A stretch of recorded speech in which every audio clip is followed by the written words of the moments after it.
तो चलिए बच्चों स्टार्ट करते हैं अपन इलेक्ट्रिक फील्ड पर based questions, MCQs and previous years questions. बच्चों ये क्वेश्चंस सब पूछे गए क्वेश्चंस हैं, आप देख लीजिएगा पुराने पेपर आपको दिख जाएंगे।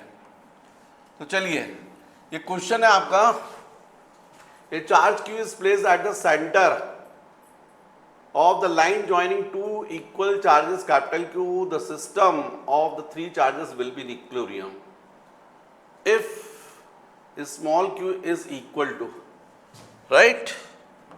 ये क्वेश्चन है बच्चों, तो इस क्वेश्चन को आप समझें, इसको अपन यहाँ रखो। चलिए यहाँ पर तो हमको क्वेश्चन में एक ये चार्ज गिवन है कैपिटल Q, एक चार्ज ये गिवन है कैपिटल Q, ये इनको ज्वाइन करने वाली लाइन है और बिल्कुल सेंटर में यहाँ पर ये स्मॉल q चार्ज रखा है।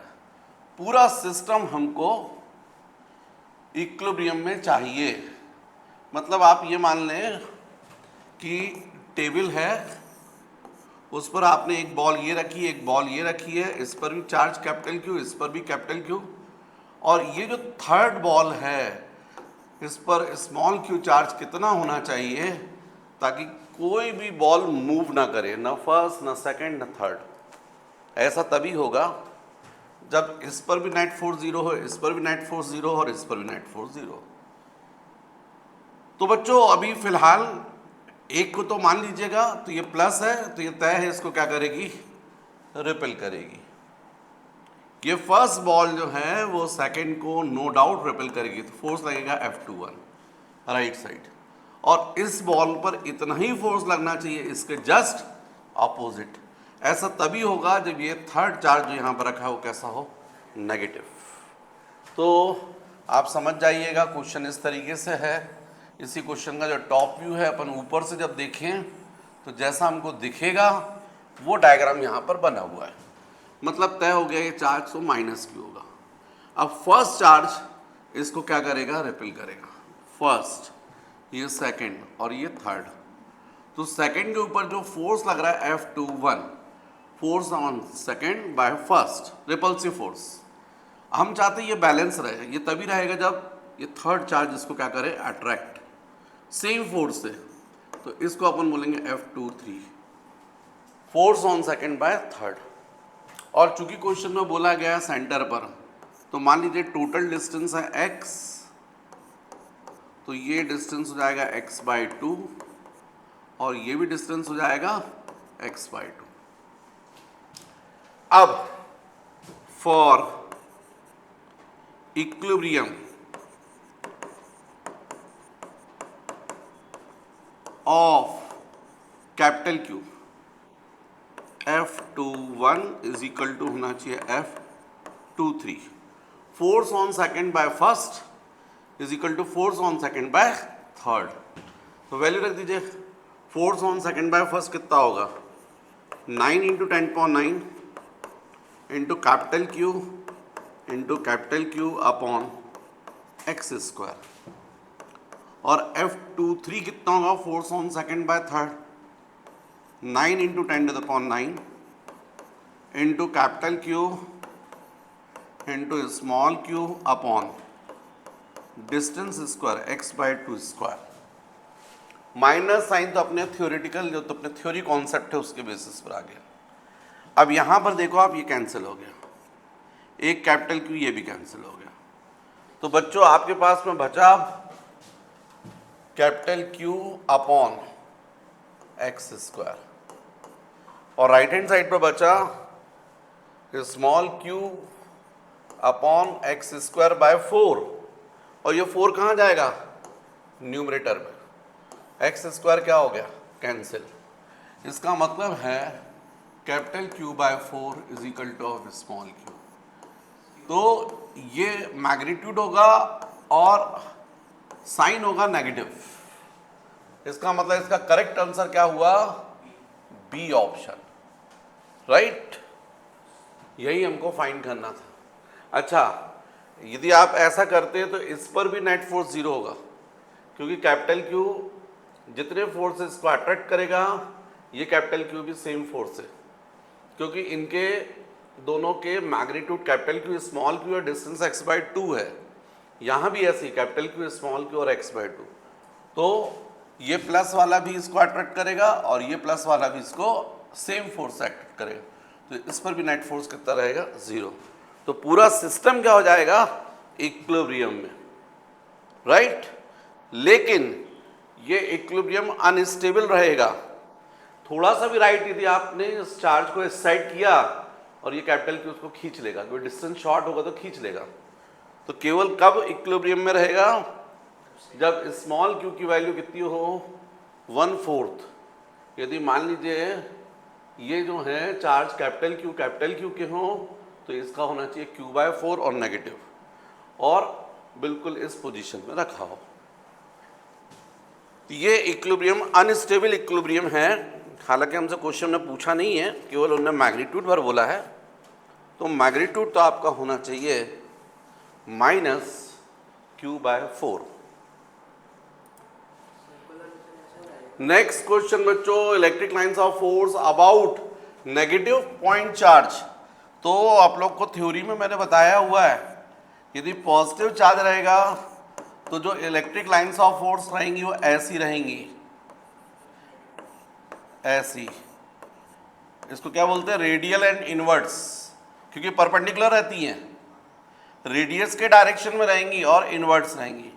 उसी की जगह पर यदि नेगेटिव चार्ज रहेगा, सॉरी बच्चों, सॉरी, ये नेगेटिव में रहेगा। पॉजिटिव में कैसा रहेगा, रेडियल एंड आउटवर्ड, बाहर निकलेंगे, ऐसा रेडियल एंड आउटवर्ड। और सर्कुलर में, ये नेगेटिव में कैसे रहेंगी, रेडियल एंड इनवर्ट्स। तो इसमें आपका करेक्ट आंसर रहेगा C option, negative charge, radial and inverts. Next question, two parallel plates have equal and opposite charges. When the space between them is evacuated, the electric field between the plates is 2 × 10⁵ volts per meter. When the space is filled with dielectric, the electric field becomes 10⁵, 1 × 10⁵, कम हो जाती है। The dielectric constant of the dielectric material, ये बताना है बच्चों। तो जब ये प्लेट है ना, प्लेट के बीच में एयर है, उस वक्त जो वोल्टेज है V1, ये कितना है, 2 × 10⁵, वो इलेक्ट्रिक फील्ड, वोल्ट्स पर मीटर, इलेक्ट्रिक फील्ड। और बाद में इन्हीं प्लेट्स के बीच में क्या फिल कर दिया गया है, डाइलेक्ट्रिक मटेरियल। उससे न्यू इंटेंसिटी आ गई है 1 × 10⁵ वोल्ट्स पर मीटर। तो बच्चों हमको डाइलेक्ट्रिक कांस्टेंट के, या इसी को अपन ने एप्सिलॉन से डिनोट किया था, एप्सिलॉन r से, ये हमको फाइंड करना है। आपको पता है कि जो इंटेंसिटी होती है डाइलेक्ट्रिक मीडियम की वजह से, वो होती E = 1/4πε0 εr × Q1 Q2/r²। और यदि एयर हो तो εr की वैल्यू कितनी हो जाती है, 1, तो जाएगा 4πε0 × Q1 Q2/r², ये हो जाता है।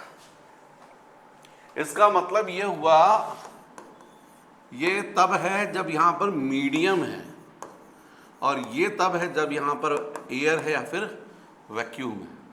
तो यदि हम 1 को डिवाइड करते हैं 2 से, तो E/E0 = हो जाएगा 1/εr, इसको डिवाइड, बाकी सब कैंसिल हो जाएगा। इसका मतलब ये हुआ कि εr = होता है E0/E। क्या होता है, E0/E।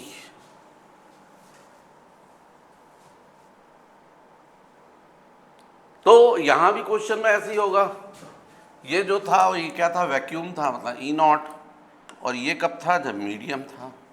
तो मैंने आपको बताया यहाँ पर कि epsilon r is equal to e naught upon e, value रख दो 2 इंटू 10⁵ अपॉन 10⁵, कैंसिल 2। इसकी वैल्यू हमेशा कैसी आनी चाहिए, ग्रेटर देन 1। तो इस क्वेश्चन का करेक्ट आंसर होना चाहिए सी, हाफ तो होगा ही नहीं। तो बच्चों ये तो मैंने आपको समझाया है, पर इतने की जरूरत नहीं है। आप तो ये समझने के बाद क्या करो, इतना नहीं, आप केवल क्या ध्यान रखो कि इसका मतलब ये हुआ किसी मीडियम की प्रेजेंस से इंटेंसिटी ऑफ इलेक्ट्रिक फील्ड क्या हो जाती है, कम हो जाती है। कितनी हो जाती है, 1/k टाइम्स। तो कुल मिलाकर आपको याद रखना E is equal to e naught upon epsilon r, ये आपको याद रखना है। E हमेशा मीडियम में जो रहती है इंटेंसिटी कितनी होती है, जितनी एयर में उसका 1/ε आर टाइम्स। ये बल्कि फॉर्मूला आप याद रखो।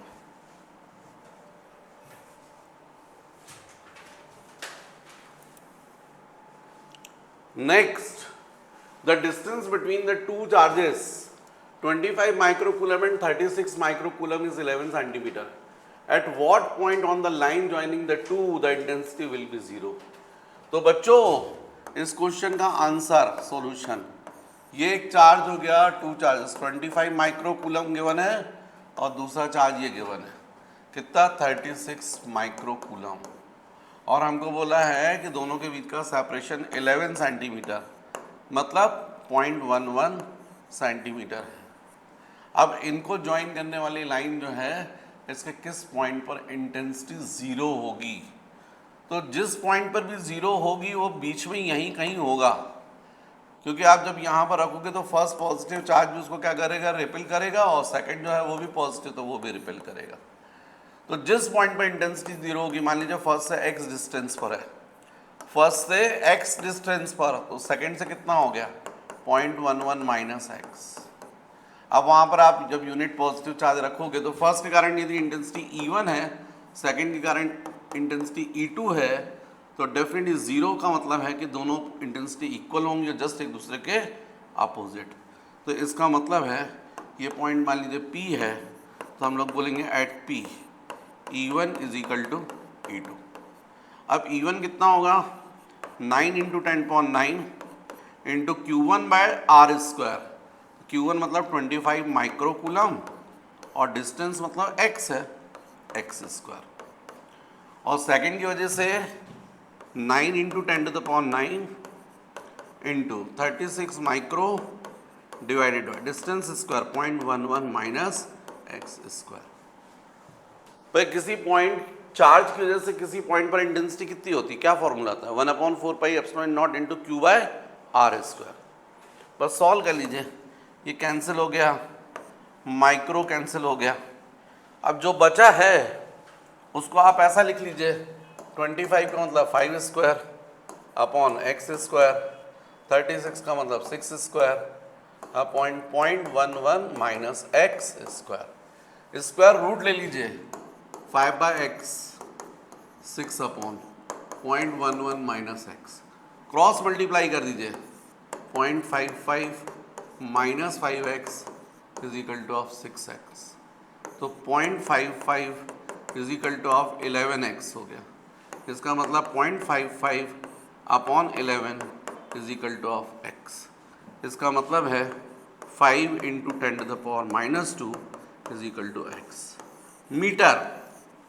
Metre x is equal to 5 into 10⁻⁻2 metre, और हमको मालूम है 1 metre is equal to 100 centimetre, मतलब 5 सेंटीमीटर। फर्स्ट चार्ज से 5 सेंटीमीटर डिस्टेंस पर इंटेंसिटी ऑफ इलेक्ट्रिक फील्ड की वैल्यू 0 होगी, 25 माइक्रोकूलम से at a distance of 5 centimetre from this. A answer बच्चों, इस क्वेश्चन का करेक्ट आंसर होगा ए। नेक्स्ट क्वेश्चन बच्चों, क्वेश्चन नंबर 9 देख रहे हो।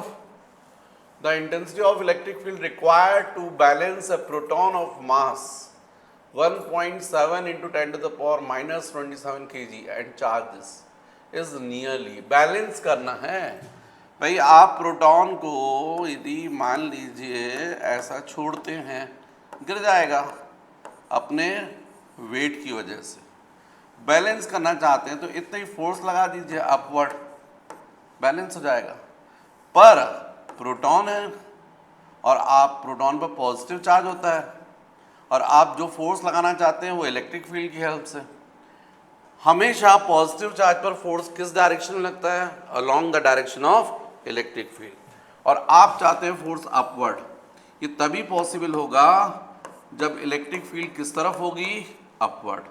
मतलब यदि आप एक प्लेट ऐसी रख दें, एक प्लेट यहाँ रख दें, इस प्लेट को पॉजिटिवली चार्ज कर दें, इसको नेगेटिव, तो definitely electric lines of force plus two minus आएंगी और जिस डायरेक्शन में इलेक्ट्रिक लाइंस ऑफ फोर्स होती है उसी डायरेक्शन में होती है इलेक्ट्रिक फील्ड।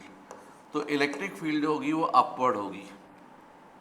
कितनी होगी तो निकल आएगा भाई। हमको पता है बैलेंस करने के लिए F इजिकल टू क्या होना चाहिए? mg। और फोर्स जो है कौन लगा रहा है? Electric field. और E का फॉर्मूला क्या होता है? F upon Q। तो F इजिकल टू क्या होगा? Q into E. अब यहाँ पर वैल्यू रखोगे तो जाएगा Q into E equal to mg। तो इलेक्ट्रिक फील्ड इजिकल टू क्या जाएगा? mg upon Q। इसमें वैल्यू रखोगे आंसर आ जाएगा। Mass of proton 1.6 into 10 to the power minus 27 kg। G 9.81 approximately 10 और Q 1.6 into 10 to the power minus 19। भाई जो प्रोटॉन है उस पर चार्ज कितना होता है? 1.6 इंटू 10 पावर माइनस 19। प्रोटॉन पर मास कितना होता है? 1.6 into 10 to the power minus, यहाँ पर क्वेश्चन में 1.7 दिया हुआ है और एक्चुअल में 1.67 होता है, वही लिखो। तो ये कैंसिल हो गया, क्या बचा फिर? ये ऊपर गया तो 10 टू द पावर 20 हो गया। तो कुल मिलाकर 10 टू द पावर कितना आ गया? -7। 10 टू द पावर -7 वोल्ट पर मीटर।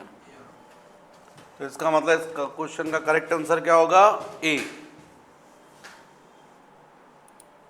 नेक्स्ट क्वेश्चन बच्चों, the number of electrons to be put, number of electrons put मतलब नेगेटिव चार्ज n और रेडियस भी गिवन है हमको r 0.1 metre to produce an electric field of, तो क्या होता है फॉर्मूला E का? 9 into 10.9 into Q by R square. तो E की वैल्यू बच्चों गिवन है 0.036, ये हो गया 9 इंटू 10 टू द पावर 9, ये हो गया। चार्ज हो जाएगा N into E by principle of quantisation, है ना। और R की वैल्यू कितनी गिवन है? 0.1 मीटर, तो 0.1 हो गया। इसको सॉल्व कर लेंगे तो आपका आंसर आ जाएगा। ये कितना हो गया? 36 इंटू 10 टू द पावर -3 और इसको क्रॉस मल्टीप्लाई करोगे तो देखो 1/10 मतलब 10 टू द पावर -1 स्क्वायर मतलब 10 to the power -2। Cross multiply करोगे तो यहाँ मल्टीप्लाई हो जाएगा ना, divided by 9 into 10 to the power 9 is equal to of n into e, ये आ जाएगा। अब यहाँ पर वैल्यू रख दो तो 9 से तो ये कैंसिल होकर 4 हो गया, तो 4 ये हो गया इंटू ये 10 टू द पावर -5 है और ये 10 टू द पावर 9 है जो कि ऊपर न्यूमरेटर में जाकर नेगेटिव जाएगा। तो 10 टू द पावर कितना हो जाएगा? -14 इज इक्वल टू n। ई की वैल्यू कितनी होती है? 1.6 इंटू 10 पावर -19। तो इसका मतलब 4 into 10 to the power -14 divided by 1.6 into 10 to the power -9 is equal to of n। बच्चों यहाँ 4 से डिवाइड करोगे ये कितना जाएगा? 0.4, है ना, 0.4। कुल मिलाकर देखो 10 to the power -14, 10 to the power -14 क्या हो गया, कैंसिल। तो यहाँ डिनोमिनेटर में केवल क्या बचेगा, 10 टू द पावर -5, जो न्यूमरेटर में जाएगा +5 हो जाएगा, तो जाएगा 10 टू द पावर 5। और यहाँ पर ये 0.4 डिनोमिनेटर में है, तो इसका भी पॉइंट हटाओगे तो एक 4/10, तो 10 न्यूमरेटर में पहुँच जाएगा, divided by 4 is equal to of n। तो यदि इसको अपन 0 को यहाँ पर एक और ले लेते तो 100/4 हो जाता, और ये 10 टू द पावर 4 हो जाता, यहाँ पर ये 25 हो जाता। तो आपका जो आंसर है वो ऐसा, तो पॉइंट के फॉर्म में तो इंटू 10 डिवाइडेड बाय 10 कर दो, तो डिवाइडेड बाय 10 के कारण पॉइंट लग जाएगा, और इंटू के कारण 10 टू द पावर 5 हो जाएगा। तो कुल मिलाकर आपका आंसर हो गया C answer, 2.5 into 10 to the power 5। बच्चों नेक्स्ट क्वेश्चन नंबर 13। तो 13th में हमसे क्वेश्चन में पूछा, metallic solid sphere is placed in a uniform electric field, the lines of force follow the path shown in figure. तो metallic solid sphere है बच्चों, जो रहेंगी वो कैसी रहेंगी, सरफेस से फोर्थ रहेंगी, परपेंडिकुलर रहती है, रेडियल एंड आउटवर्ड। यदि पॉजिटिव चार्ज है तो क्या रहेगा, यदि पॉजिटिव चार्ज रहेगा तो इलेक्ट्रिक लाइंस ऑफ फोर्स कैसी चलेंगी, रेडियल एंड आउटवर्ड, तो फोर्थ वाली रहेंगी, है ना। तो इसका करेक्ट आंसर जो रहेगा वो आपका डी, 13 का डी। नेक्स्ट क्वेश्चन बच्चों, what is the magnitude of a point charge Q? What is the magnitude of point charge due to which the electric field 30 centimetre away has the magnitude. मतलब यहाँ पर कोई मान लीजिए charge है, इस charge से 30 सेंटीमीटर मतलब 0.30, यहाँ पर हमको इलेक्ट्रिक फील्ड जो है उसका इलेक्ट्रिक फील्ड मतलब ई की वैल्यू हमको गिवन है 2 न्यूटन पर कूलम। तो हमको चार्ज की वैल्यू निकालना है, क्यू की वैल्यू। तो बच्चों आपका फॉर्मूला क्या होता है, E is equal to intensity of electric field at any point due to point charge 9 into 10.9 into Q upon R square. तो इस बेसिस पर E की वैल्यू तो अपने को क्वेश्चन में 2 गिवन है, ये जाएगा 9 इंटू 10⁹, ये हो ही गया, ये Q हो गया, और R कितना गिवन है, हाँ मतलब 0.3 स्क्वायर। तो इसका मतलब ये हो जाएगा 2 is equal to 9 into 10.9 into Q upon, ये हो जाएगा 0.09, मतलब 9 इंटू 10 टू द पावर -2, ये कैंसिल हो गया। अब ये ऊपर गया तो कितना जाएगा 10 to the power 11, cross multiply करोगे तो 2/10 टू द पावर 11, न्यूमरेटर में ले जाओगे तो 10 टू द पावर -11 क्यू। तो इसका मतलब इसका करेक्ट आंसर हो गया आपका ए। तो इस क्वेश्चन का बच्चों करेक्ट आंसर क्या निकला, ए। नेक्स्ट क्वेश्चन बच्चों, मास m 20 gram 20 gram means 10 to the power -3 kg has a charge Q 3 milli 10 to the power -3 coulomb.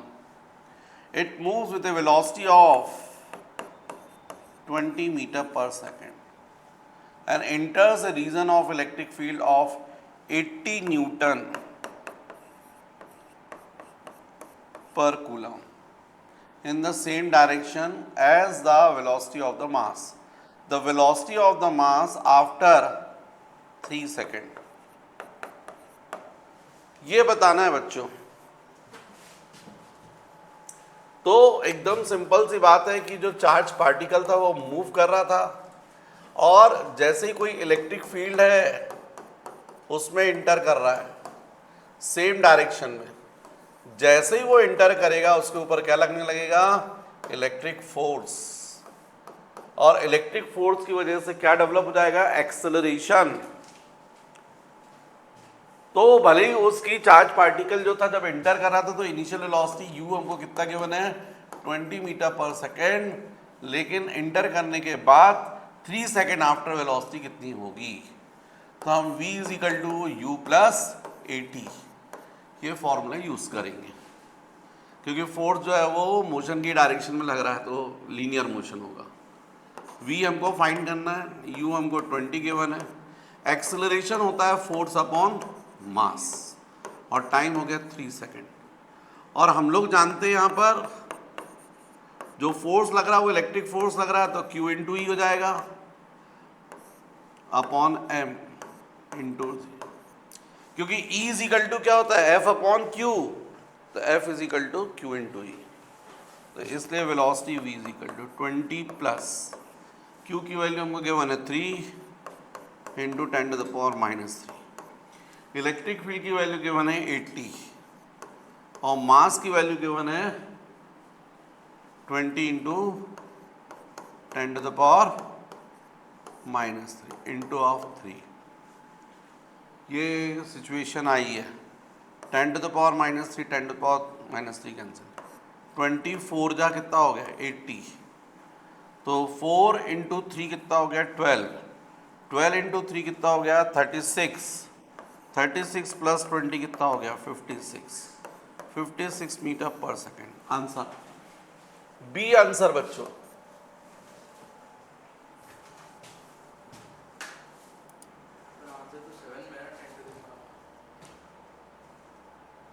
कर लेंगे ना,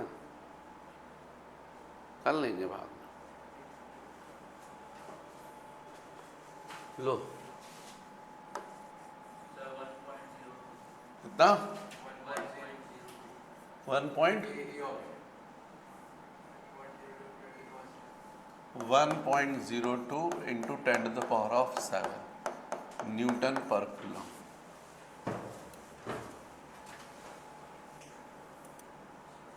कितना जाएगा बच्चों, 18 into 1.4 by 25, 1.02 into 10 to the power 7 newton per coulomb. Direction किस तरफ, अपवर्ड, ये होगा बच्चों आंसर। नेक्स्ट बच्चों, in the given figure distance of the point, मेरे पास जो बच्चे बैठे हुए अच्छे बच्चे, जैसे ही मैंने 22 क्वेश्चन बोले, नहीं सर ये तो हम लोग का है होमवर्क, आप ऑड नंबर के क्वेश्चन करवा रहे थे, तो इसलिए बच्चों वो 22 तो आप लोग को खुद करना है, मैं 23 जो है वो करवा देता हूँ। ठीक है, अच्छी बात है, वेरी गुड।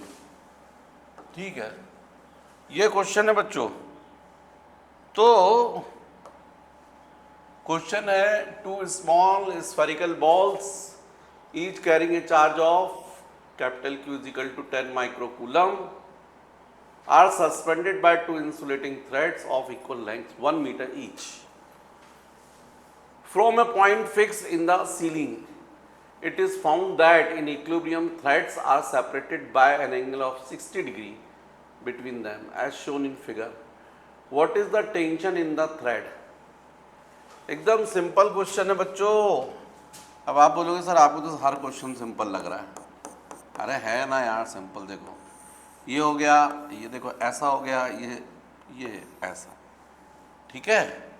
तो इसका वेट किस तरफ होगा, डाउनवर्ड। अब दोनों पर चार्ज कितना बोल रहे हैं, कैपिटल Q। तो यहाँ पर ये क्या लगेगा, इलेक्ट्रिक फोर्स। फर्स्ट चार्ज इसको रिपेल करेगा, सेम ऐसा यहाँ पर होगा, जो कंडीशन यहाँ बना रहा हूँ यहाँ भी बनेगी। और थ्रेड में क्या डेवलप होगा, टेंशन। और क्वेश्चन में हमको ये गिवन है 60 डिग्री, तो बाय सिमेट्री ये कितना होगा 30 डिग्री। यहाँ पर भी हम इस वेट को ऐसा लाइन को आगे कर सकते, ये 30 डिग्री एंगल, तो ये भी 30 डिग्री होगा, ऑल्टरनेटिव इंटीरियर अपोजिट एंगल। अब टी को रिजॉल्व करोगे तो ये वाला कंपोनेंट कितना जाएगा, टी कॉस 30, और ये वाला कंपोनेंट कितना जाएगा, टी साइन 30। अब आपको टी से मतलब नहीं है, क्योंकि टी को रिजॉल्व कर लिया। और ये कौन सी कंडीशन बोल रहे हैं, इक्विलिब्रियम। इक्विलिब्रियम कंडीशन में कोई भी बॉडी कब होती है? जब उस पर नेट फोर्स कितना हो? 0। मतलब right side force is equal to left side force, upward is equal to downward. तो इसका मतलब है T sin 30 is equal to of Fe और T cos 30 is equal to mg। तो ये हो गया बच्चों 1, ये हो गया 2। क्या फाइंड करना? What is the tension in the threads? Tension find करना है हमको। क्या फाइंड करना है? Tension, right. चार्जेस की वैल्यूज गिवन है, मास गिवन है क्या? नहीं गिवन है। तो ज्यादा अच्छा है फिर तो अपन टेंशन फर्स्ट वाली से निकाल लेते हैं, फिर तो हमको ये सब करने की जरूरत ही नहीं थी, ये इसकी जरूरत नहीं थी। हालांकि कंडीशन तो आपको पता चली गई है, अच्छी बात है। पर बच्चों ये जो लेंथ है वो 1 मीटर बोला है क्या? कहाँ बोला है? ये 1 मीटर, 1 मीटर बोला है। तो यदि ये 1 मीटर है तो देखो ये 1 मीटर हुआ है ना। तो ये एंगल 30 डिग्री है, तो ये हाइट कितनी होगी? 1 cos 30 और ये कितनी होगी? 1 sin 30। सेम इस साइड से भी होगा, तो टोटल डिस्टेंस कितना हो जाएगा? 1 sin 30 प्लस 1 sin 30, मतलब टोटल डिस्टेंस हो जाएगा 1 sin 30 प्लस 1 sin 30। sin 30 आप लोग को मालूम है 1/2 होता है, तो 1/2 प्लस 1/2, इसका मतलब कितना जाएगा? ट्वाइस ऑफ 1/2, इसका मतलब 1 मीटर। ये क्या आ गया? दोनों चार्जेस के बीच का डिस्टेंस। अब इसमें आप वैल्यू रख दीजिए, तो T sin 30 बोलो 1/2, Fe बोलो 9 into 10⁹ into Q into Q square upon R square.